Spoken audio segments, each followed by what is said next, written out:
Chaque année, à la même période, on entend parler dans le monde entier du Forum de Davos. Le paisible village de montagne se transforme ainsi chaque année, durant quelques semaines, en forteresse pour accueillir les vrais puissants du monde qui viennent y exprimer leur position, leur volonté, leurs décisions et négocier parfois même de grands accords.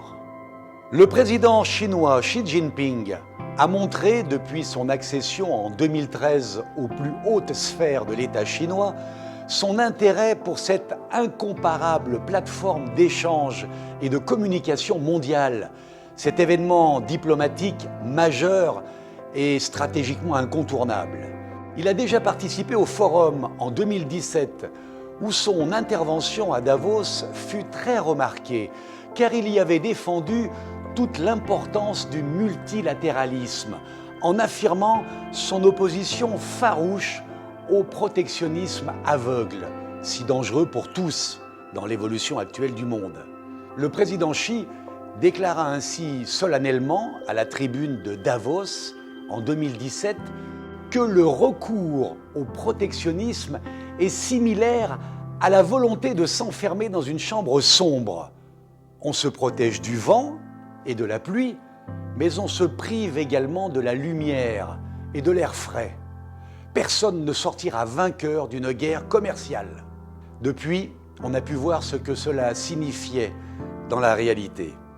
Il avait raison, personne n'est sorti gagnant de ce face-à-face hostile imposé par l'administration Trump durant ces années, qui pourrait maintenant laisser place à plus de pragmatisme cordial, voire amical, avec celle de Joe Biden.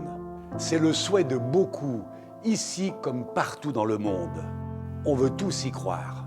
En 4 ans, depuis Davos 2017, la Chine a poursuivi l'ouverture et la réforme pour stimuler son essor socio-économique et pour encourager le développement commun.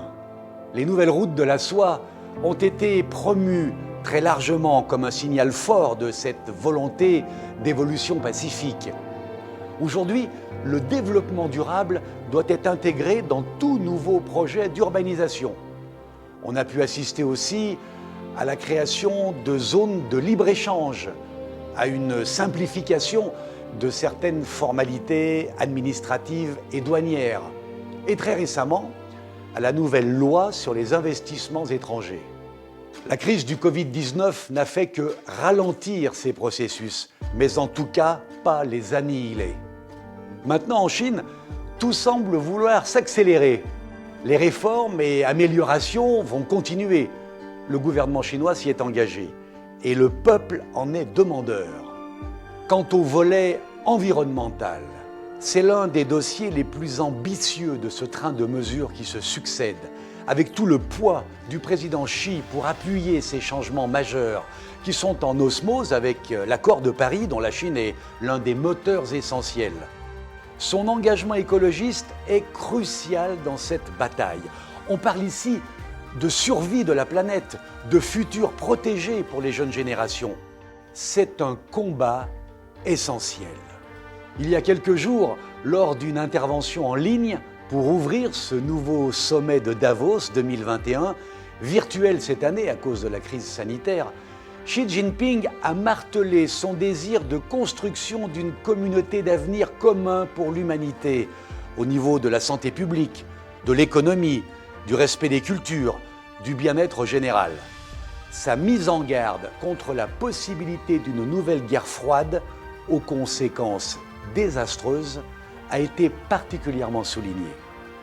La coexistence pacifique est plus que jamais vitale pour l'évolution du monde, si chamboulé par la crise sanitaire qui a plongé tant d'économies dans la récession.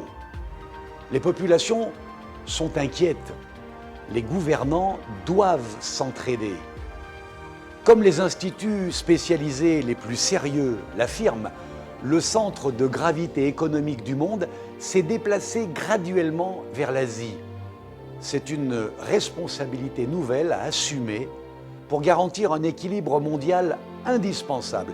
Et cela devra passer forcément par un rééquilibrage des puissances financières et une meilleure harmonisation des relations entre tous les partenaires du grand deal mondial.